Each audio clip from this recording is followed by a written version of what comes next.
Orðið kraftur í grísku er dunamis. Og að biðja dunamis yfir okkur, það svolítið gott orð vegna þess að þaðan kemur orðið dínamít sem að við notum við sprengiefni. Og þetta í raun og veru bara mjög góð tenging að við sjáum að bæði dunamis í grísku, dínamít á alþjóðatungumálum eins og norsku og ensku og íslensku.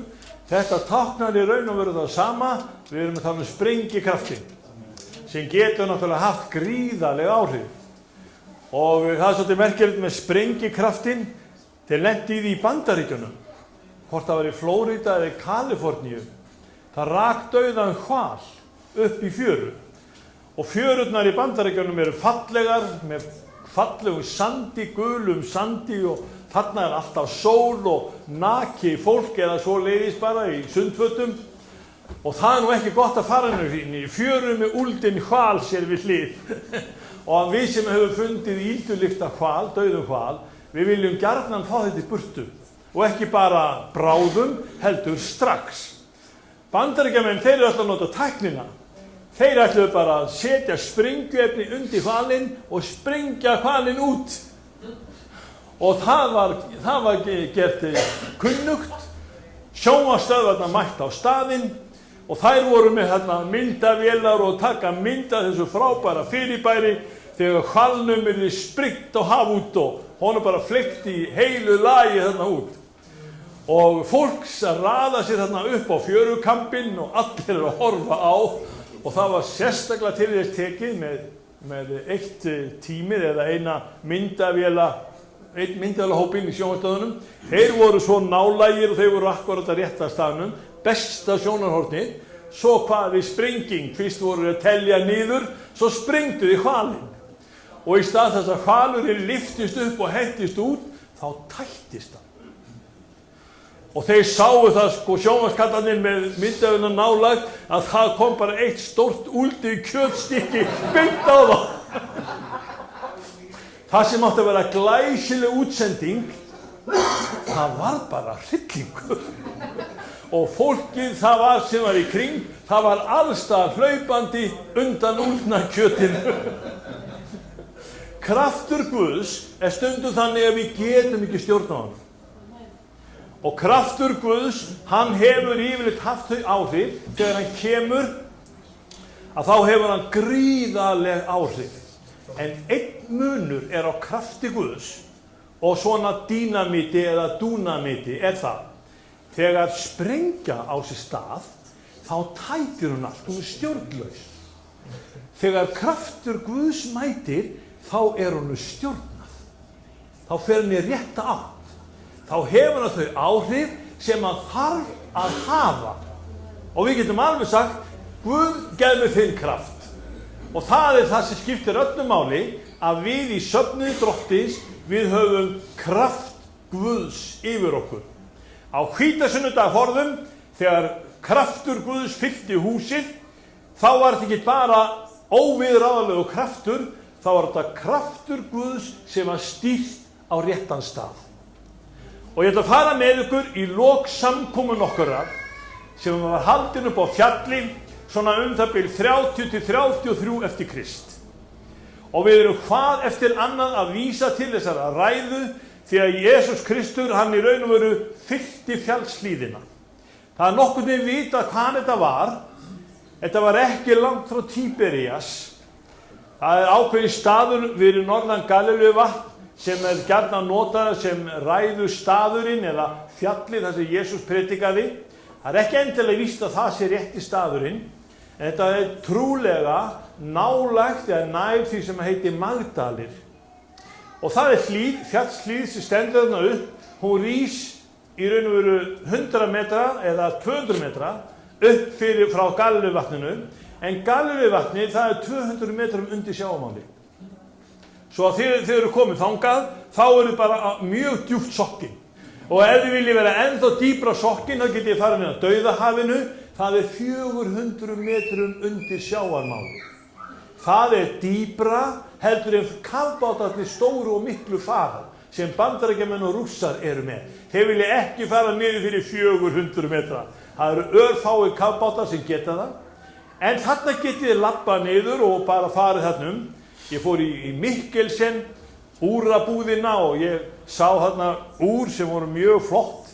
Það var Rolex úr og það var gefið að ég geti farið niður fyrir 200 metra dýpi. Svo ég rétti honum fram hendurinn og sagði, ég hef nú farið með þetta niður á 400 metra. Og kallinn horfði á mig og sagði, jæja, þykist þú að fara niður á 400 metra, segðu mér annan. Já, ég fór niður á 400 metra. Og hvað var það? Það var við Dauðahafið, segi ég. Og þá eiginlega alveg tók henni landhelgi, hann hafði ekki kveikt á perunni, svo þú þarft ekki einu sinni gott úr til þess að fara niður að Dauðahafinu. Þú getur bara farið eins og þú ert sjálfur. Með þitt venjulega úr sem þolir ekki nema eina loftþyngd. Það þarf ekki einu sinni að halda vatni. Það gengur samt. En Jesús Kristur, hann var hérna uppi hjá Galilevatninu og að predika. Og við skulum fylgja honum eftir. Og við skulum koma í Mattheus 8. kapitula og þá sjáum við hvernig ræðunni líkur við það að það sagt þegar Jesús hafði lokið þessari ræðu undraðist mannfjöldi mjög kenningu hans því hann kenndi þeim eins og sá valdhefur og ekki eins og fræðimenn þeirra. Þannig að predikunarstýll Jesú Krist var öðruvísi heldur en predikunarstýll hinna. Og það bara mjög gott ef við áttum okkur á því að predikunarstýllinn fyrst og fremst notaður til þess að flytja þér orð. Ég veit ekki hvort þú verður endilega ánægður með þessa ræðu sem þetta flyttir í dag. Ég ekkert endilega að spyrja þig álits á því hvort þetta sé gott eða slæmt. Ég verið að biðja fyrir því að það sem ég segi þér, það verði gagnlegt þér. Ég vil hafa ræðurnar þannig að þegar við förum frá staðnum þá sé það gagnlegt okkur. Það getur vel verið að menn ýfist upp. Og ég man eftir einum, hann frelsast á Kotmóti. Hann var búinn að sækja samkomur hjá mér í Vestmannaeyjum árum saman. Konan hans var í söfnuðinum og svo gengur þarna í kotinu og ég sé að hann ráfandi milli tjaldana og ég labba til hans. Þegar hann horfir á mig, þá segir hann, mér langar til að taka utan þig, segir hann. Og við föðmumst, svo segir hann, ég hef svo oft verið reiður yfir því sem þú hefur sagt. Það hefur hitt mig svo illa, en ég þurfti á því að halda. Nú hef ég gefist Kristi og nú þykir mér vænt þetta. Og systkini, það mismunur. Stundum erum við bara alls ekki meðal bræðra sem eru jákvæðir í okkar hug. Þeir eru bara móðgaðir út í okkur vegna þess að við sögðum það sem þeir þurftu að heyra. En eigum við að biðjast afsökunar á því, það ekki synd að móðga náunga. Vitið þið það? Ef þú móðgast, þá ekki mér að kenna, það þér að kenna. Þú tekur orðinu þannig að þú móðgast. Ef þú ert fullur af kærleika, þá móðgastu aldrei. Þá hugsaðu, þetta gott fyrir mig, ég þarf að heyra þetta, ég þarf að hugsa þetta. Og Jesús Kristur búinn að kenna eins og sá sem valdið hefur, en ekki eins og hinir sem voru að flytja ræður og voru vinsælir eða voru svona smjaðra fyrir fólkinu. Svo kemur hann ofan af fjallinu og það hópur manna sem fylgir honum. Og þá byrjar 8. kapitulinn hjá Mattheusi. Og Mattheus segir svona, nú gekk Jesús niður af fjallinu og fylgdi honum mikill mannfjöldi. Þá kom til hans líkþrár maður, laut honum og sagði, Herra, ef þú vilt, getur þú hreinsað mig. Og þetta bara strax smá próf. Jesús, ef þú vilt, þá getur þú hreinsað mig. Þessi maður var komin í hvínandi vandræði. Vitið það hverju?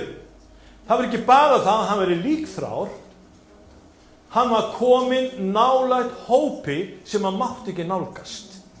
Líkþráin, hún krafðist þess af honum að hann héldi sér í burtu. Þessi blessaði maður í sinni eind, hann var útskúfaður. Hann mátti ekki vera nálægt fólki. Og meðan hann var í svona líkþrár nýlendu eða holdsveikra nýlendu, þeir höfðu svona ákveðna hópa sem máttu búa, þangað fór enginn, stundum voru ættingjar að koma með mat eða föt til þeirra, þá eru þeir að koma á ákveðnu stað, leggja körfuna frá sér, maturinn var geymdur þar, þau löbbuðu frá og þá kom hinn að. Þau máttu ekki snertast, þau máttu ekki hittast. Þau gátu kallast á, en það mátti engin snerting verða. Svo þessi staða, hún var ömurleg. Og þessi staða, hún líka notuð hvað eftir annarri í Biblíunni eins og myndir upp á syndina, sem fjarlægir okkur Guði. Við getum ekki komist til Guðs vegna þess að það einhver öfl sem að halda aftur af okkur. Og líkþrái maðurinn alveg eins og hinn syndum spillta sál. Hann má ekki vera meðal þeirra hreinu. Hann má ekki nálgast hina heilbrigðu. Hann varð að halda sér til hlés. Svo tekur hann ákvörðun og það ákveðin vogun. Hann ógnar samfélaginu, hann ógnar reglunni og hann fer ekki eftir því sem að almenningsáliti segir og trúarvenjan búin að aga hópinn. Hann lappar að Jesú og segir, ef þú vilt, þá getur þú hreinsað mig. Og hvað gerir Jesús? Við sjáum ekki að hann hafi smurt hann með olíu. Við sjáum ekki að hann hafi lagt hendurnar yfir hann. Við sjáum ekki neina svona trúar stellingar sem að Jesús fer í. Hann segir bara við hann, Jesús rétt út höndina, snart hann og mælti, ég vil, verð þú hreinn. Meira var það ekki. Jafnskjótt varð hann hreinn af líkþráni. Jesús sagði við hann, gæt þess að segja þetta engum, en far þú, sýn þig prestunum og færðu þá fórn sem Móse bauð þeim til vitnisburðar. Hví ósköpunum þurfti hann að fara til presta? Var ekki eðlilegt fyrir Jesú sem var að safna í læri sinna hópinn að segja, heyrðu, komdu núna með mér, vertu í söfnuðunum, komdu vertu í hópnum, og hann gat fengið hópinn stærri og meiri og voldugri og samkomunar urðu 1000 pluss 1, 1000 pluss 2 og svo framvegis. Það gat alltaf verið vöxtur. Nei, Jesús sagði við hann, far þú og sýn þig prestunum. Vitið á hverju það var? Hann þurfti heilbrigðisvottorð. Hann varð að fá heilbrigðisvottorð til þess að komast aftur inn í mannlegt samfélag. Og prestarnir í Ísrael, þeir höfðu þessa þjónustu. Þeir voru svo læknar sem voru komnir með heilbrigðisvottorð. Hefur þú fengið heilbrigðisvottorð yfir þína andlegu sál, yfir þína líðan? Hefur nokkurn tíma farið til drottins og sagt, Jesús, gefðu mér nú heilbrigðisvottorð? Það var sagt í borgarstjórn Reykjavíkur ekki alls fyrir löngu að Ólafur F.R. Magnússon, honum var strítt, þeir voru að skensa hann á því að hann hafði farið til geðlæknis og hann hafði fengið heilbrigðisvottorð og var komin út af deildinni og var farin að sitja borgarstjórnar fundi. Og einn hafði talað það og nú þú bara komið með heilbrigðisvottorð. Og Ólafur F.R. Magnússon sagði, já, ég með heilbrigðisvottorð, en það annað með þig. Þú ekki með. Og þegar hann sneri þessu svona við, að þá var borgarfulltrúinn allt einu eins og hinn sjúki aðili. Systkini, drottinn gaf honum speki og visku. Hvað heldur að drottinn gefi þér? Og stundum þá við akkurat í þessu sömu sporum að við fáum að reyna það að við erum svo líkþrá, holdsveik. Einn þekktasti maður á Íslandi sem var holdsveikur var Hallgrímur Pétursson. Hann dó úr holdsveiki. Og það svo skrítið með holdsveikina, hún yfirleitt sjúkdómur sem svona í Afríku og Asíulöndum, svona Suðaustur-Asíu. En hvernig í ósköpunum komst hún hingað til Íslands? Hvernig í ósköpunum komst hún til Norður-Noregs? Það vitað holdsveikra tilfelli í Norður-Noregi og hér í Laugarnesi var smíðaður holdsveikra spítali 1906. Holdsveikin náði alveg nánast til okkar daga. Það ekki nema eins og 100 ár frá því að henni var útrýmt úr landinu. Á hún að vera velkomin. Þessi maður sem í holdsveiki, hann stígur hérna fram eins og hinn sjúki af synd. Það var erfitt að vera til. Og þegar þið lesið í 3. Mósebók komið þangað, þá sjáu hvernig holdsveikin Það alveg stórmerkilegt hvernig þessi mynd dregin upp í Biblíunni. Ég ætla að fara með ykkur í 14. kapitula, 3. Mósebókar, og þá verið að tala við okkur einmitt hreinsun húsa af holdsveiki. Og ég ætla ekki að fara mjög djúpt í þetta, en ég ætla bara að benda ykkur á versin 37, 38 og 39 og sjáum við hvernig Móse látin taka á þessum málum. Og í versi 37 segir: og hann skal líta á skelluna og sjái hann að skellana vegg hússins eru dældir, grænleitar eða raunleitar og þær bera lægra en veggurinn. Þá skal prestur ganga út úr húsinu að dyrum hússins og byrgja húsið í 7 daga.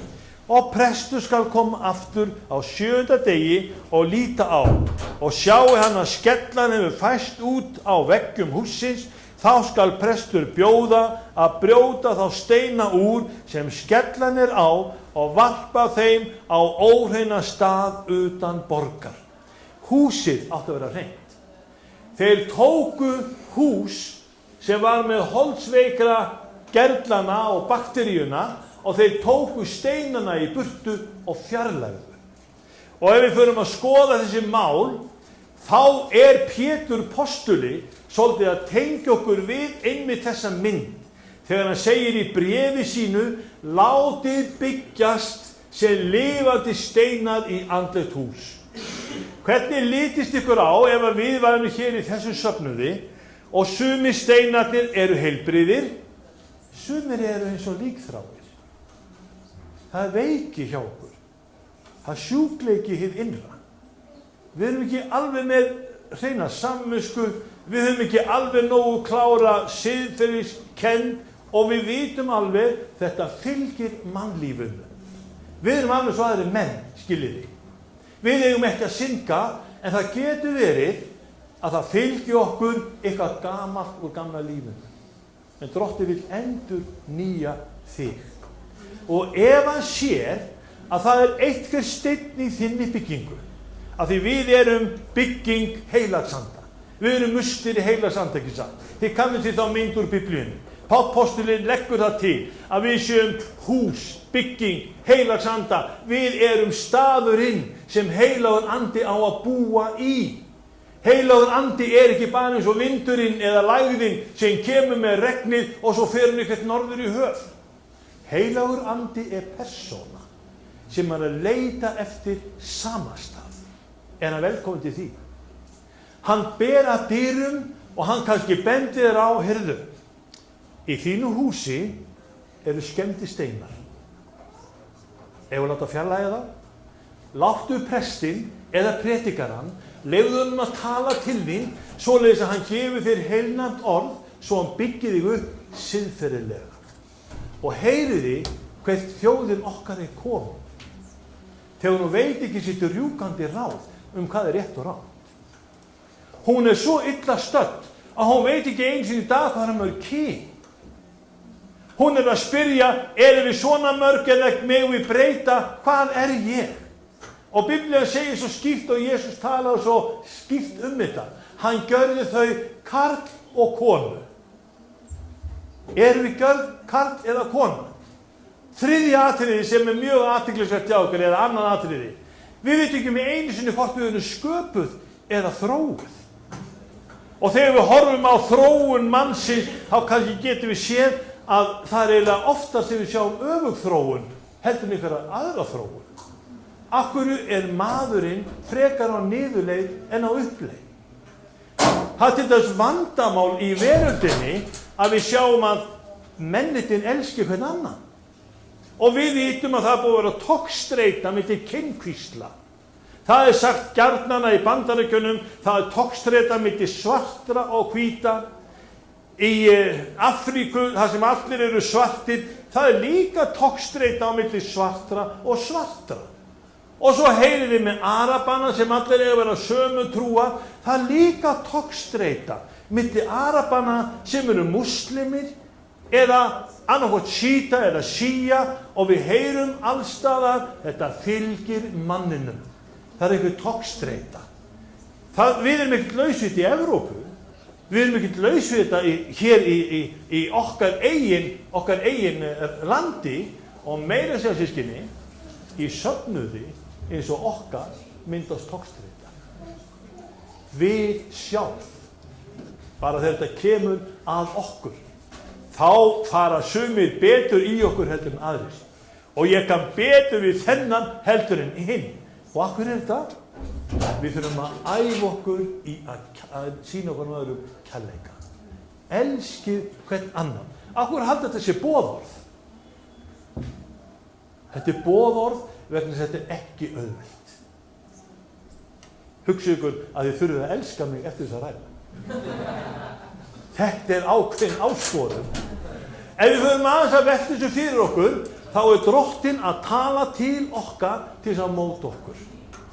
Að við séum einmitt svona skrítin og svona öðruvísi og ég svona og Sævar eins og hann og við þurfum að elska hvern annan á þann hátt sem að eðlilegt og þetta til þess að við verðum ekki holdsveikir steinar í byggingu Drottins. Þetta til þess að taka skemmda grjótið í burtu og fleygja því út. Og þessi maður sem var holdsveikur gekk að Jesú og bað hann að hreinsa sig, hann bað þess að hann yrði hreinn svo hann fengi að ganga inn í samfélag annara manna. Og Jesús lagði yfir hann hendur og sagði hann að verða heilbrigðum og fara sín þig prestunum. Einn af þessum mönnum sem hafði mjög óheilbrigt hugafar, hann þurfti að lagast. Hann kemur fyrst í sögunar þegar Stefán píslavottur grýttur. Þá var hann álitinn hafa verið það við 15 ára gamall. Hann var hebreí, hann var farísi, hann hafði numið hjá Hílel skólanum, hann var lærið Gamalíels til dæmis og við sjáum alveg að þetta var maður sem hafði gríðarlega mikla hæfileika. En hann hafði skemmta hugsun. Honum fannst akkur og honum fannst heiður að taka alla þá sem að tilheyrðu Jesú Kristi og voru þess vegar, honum fannst heiður að útrýma þeim.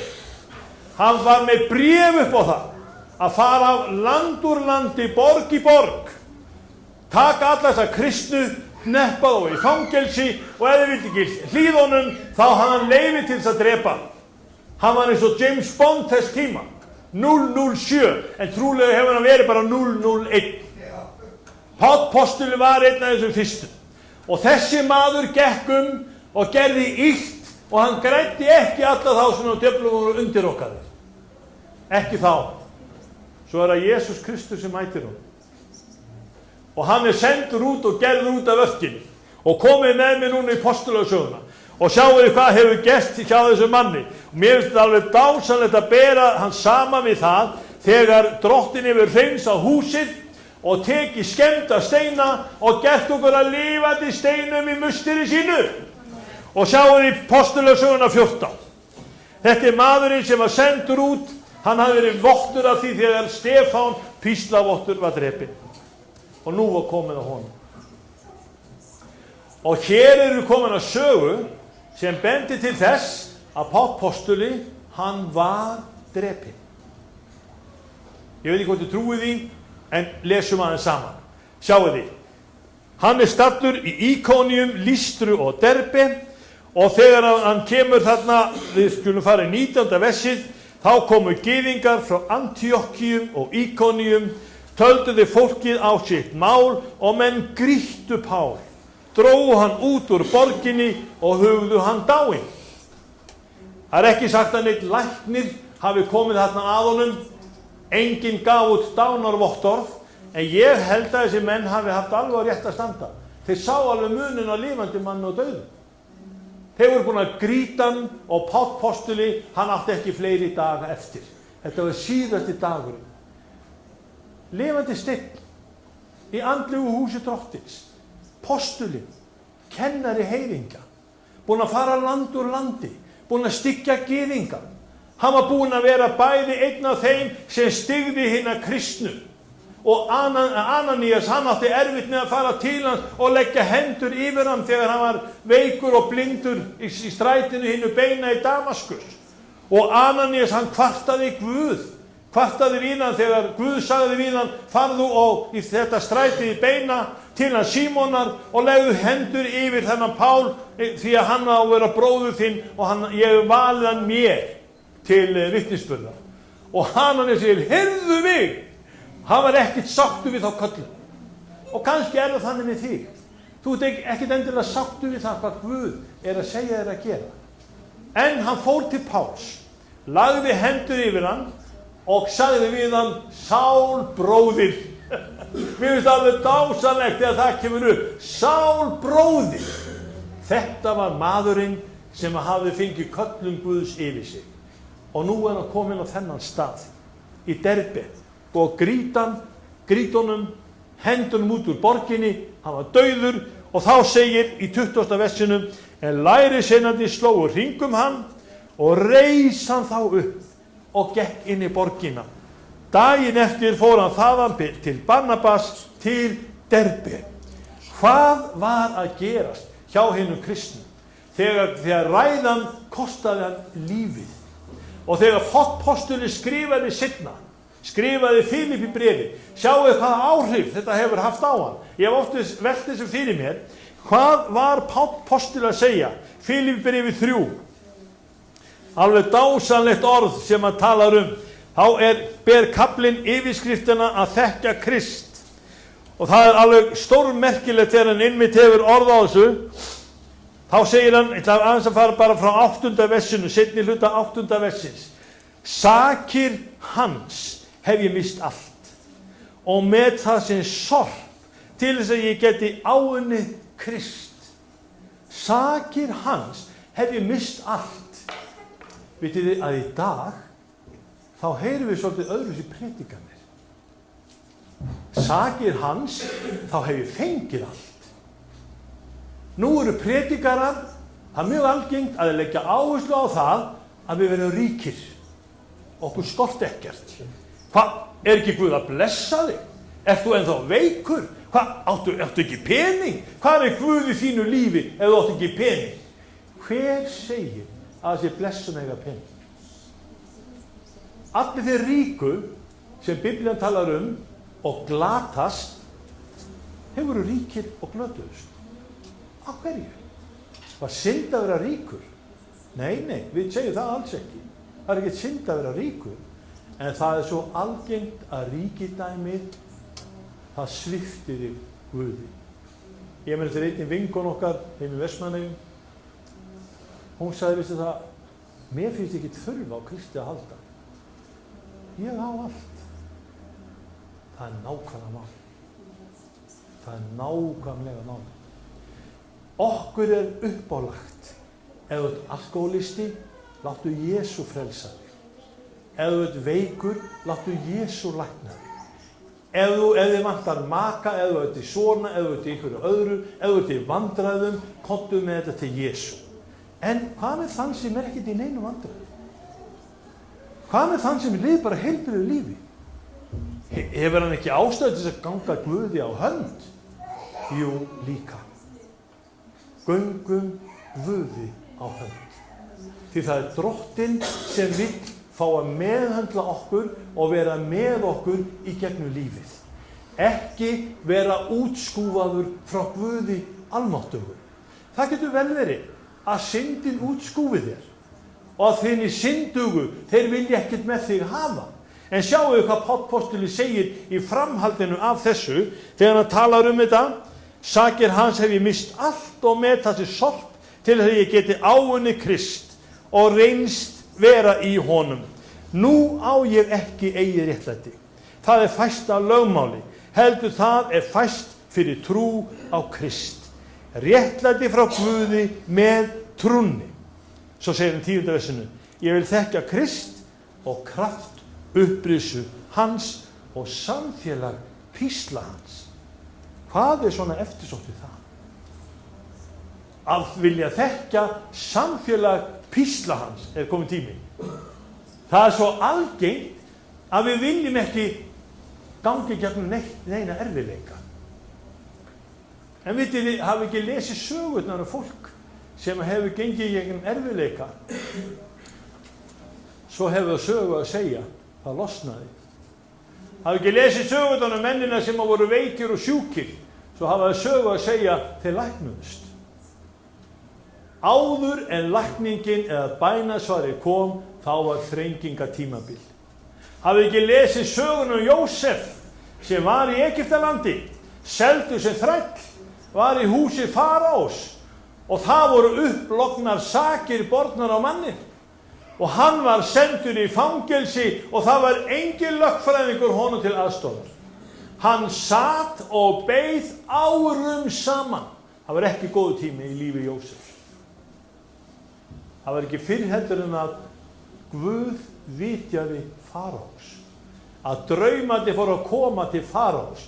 Þá vildi faraó fá að vita. Og hafi ekki lesið söguna um Daniel spámann. Daniel sem var orðinn svo þræll og hann var tekinn til Babýlonar og hann mátti ekki einu sinni biðja.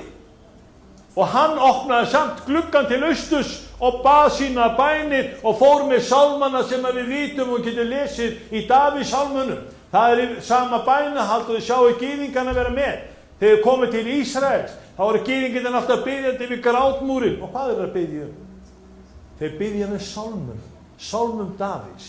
Og það er svo gjarnan sagt við okkur, sálmarnir eru bænamál. Taktu sálminn, lest hann yfir og hafðu sér bænamál. Þá verða þeir lifandi steinar í þínu húsi. Og Sál frá Tarsus sem er hér að tala til okkar, hann vildi gjarnan fá að vera þekkja kraft Krist og kraft upprisu hans.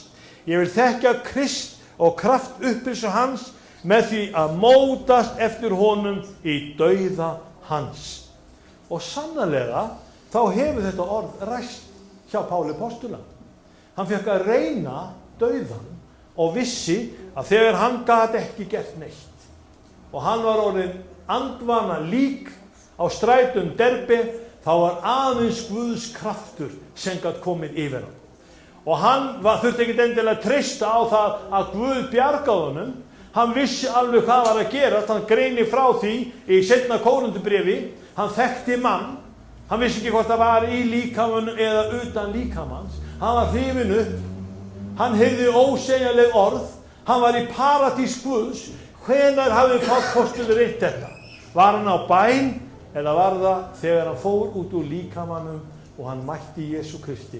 Og Jesús sagði hann, Páll minn, þetta er ekki alveg búið. Ég ætla að senda þig í fleiri sendiferðir. Má Guð fara svona með okkur? Páll vildi einmitt þekkja kraft Guðs og vera kunnugur dauða Jesú Krists. Hvað þýðir það? Nú er komið eiginlega endi þessara ræðu og dauði Jesú Krists, hann er nokkuð sem við minnum hvort annað á. Af því við ætlum að hafa brauðsbrotningu. Og brauðsbrotningin, hún er síðasta máltíðin sem Jesús Kristur hafði áður en dauðinn bara dyrum. Og dauði Jesú Krists var einni kvalafyllsti og versti dauðdagi sem að þú getur valið, ef þú mátt velja. Flestir sem eru leiddir til dauða eða látnir taka svipta sér lífi eða gera þetta þannig, þeir vilja gera þetta kvalalaust og skyndilega. Nema Jesús Kristur. Hann valdi þetta hægfara með mestu kvölum sem til voru. Og það er sagt um Jesú þegar hann var á krossinum að hann talaði 7 orð. 7 sinnum talaði hann til þess að láta orð Drottins rætast. Þá þurfti hann að hefja sig upp.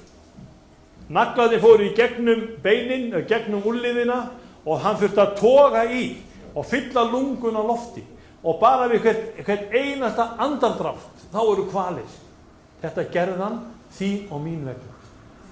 Og þegar hann spyrnti í og talaði orð Guðs, þá lauk hann því með því að segja, það er fullkomnað. Það er fullkomnað.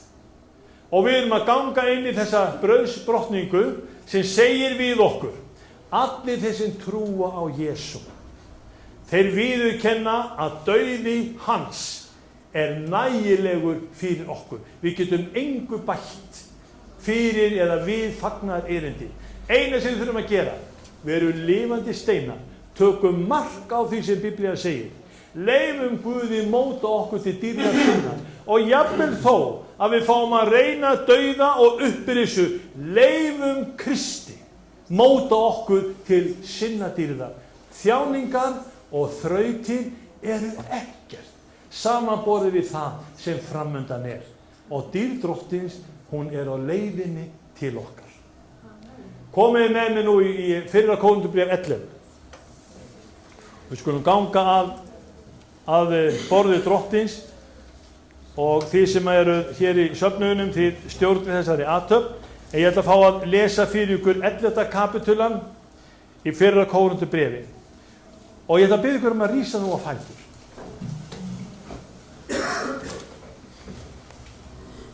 Og þetta eru orð sem eiga svo gott erindi til okkar.